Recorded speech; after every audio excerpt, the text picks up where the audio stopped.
एक सुंदर सरोवर था, नीला पानी जैसे आसमान का टुकड़ा, किनारे पर हरे भरे पेड़ जैसे प्रकृति का हार। इस सरोवर में रहते थे दो हंस, हंस और हंसिनी। हंस था गर्वीला, हंसिनी थी सुशील। दोनों का प्रेम था अटूट जैसे धरती और आकाश का नाता। हंस रोज सुबह सरोवर में नहाता, हंसिनी किनारे पर बैठी उसे निहारती। हंस के सफेद पंख जैसे चांदी से जड़े हों, उसकी काली आंखें जैसे मोतियों सी चमकती। हंसिनी को उस पर नाज था। एक दिन एक बहेलिया सरोवर के किनारे आया। वह जाल बिछाने लगा। हंस और हंसिनी को डर लगा। वे सरोवर के बीच में जाकर छिप गए। रात हुई, बहेलिया चला गया। हंस और हंसिनी ने राहत की सांस ली। उन्हें समझ आ गया था दुनिया में खतरे भी हैं। अगले दिन हंस भोजन की तलाश में दूर निकल गया। हंसिनी अकेली रह गई। उसे हंस की बहुत याद आ रही थी। सूरज ढलने लगा पर हंस नहीं लौटा। हंसिनी को चिंता होने लगी। उसने सोचा कहीं हंस बहेलिये के जाल में तो नहीं फंस गया। वह उड़ान भरकर हंस को ढूंढने निकल पड़ी। बहुत दूर एक पेड़ के नीचे हंसिनी ने देखा हंस बहेलिये के जाल में फंसा हुआ है। हंसिनी का दिल बैठ गया।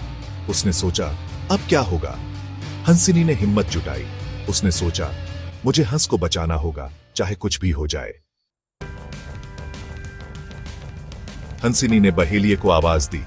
बहेलिया दौड़ता हुआ आया। हंसिनी ने कहा मुझे भी अपने साथ ले चलो, मैं भी तुम्हारे साथ चलूंगी। बहेलिया खुश हो गया। उसने हंस और हंसिनी दोनों को पिंजरे में बंद कर दिया। हंसिनी ने हंस से कहा चिंता मत करो, मैं तुम्हें यहां से निकाल लूंगी। रात को जब बहेलिया सो गया तो हंसिनी ने अपनी चोंच से पिंजरे का दरवाजा खोला। हंस बाहर आ गया। हंसिनी ने कहा तुम जाओ, यहां से चले जाओ। हंस ने कहा मैं तुम्हें अकेला नहीं छोड़ सकता। हंसिनी ने कहा तुम्हारा जीवित रहना जरूरी है, जाओ हमारी प्रेम कहानी दुनिया को सुनाना। हंस रोता हुआ उड़ गया। हंसिनी पिंजरे में बंद रह गई। बहेलिया सुबह उठा तो उसे हंस गायब मिला। वह गुस्से से आग बबूला हो गया। उसने हंसिनी को पिंजरे से निकाला और उसे मार डाला। हंस ने दूर जाकर देखा कि हंसिनी नहीं रही। वह बहुत दुखी हुआ। उसने फैसला किया कि वह अब कभी किसी और से प्रेम नहीं करेगा। हंस और हंसिनी की प्रेम कहानी सच्चे प्रेम और त्याग की कहानी है।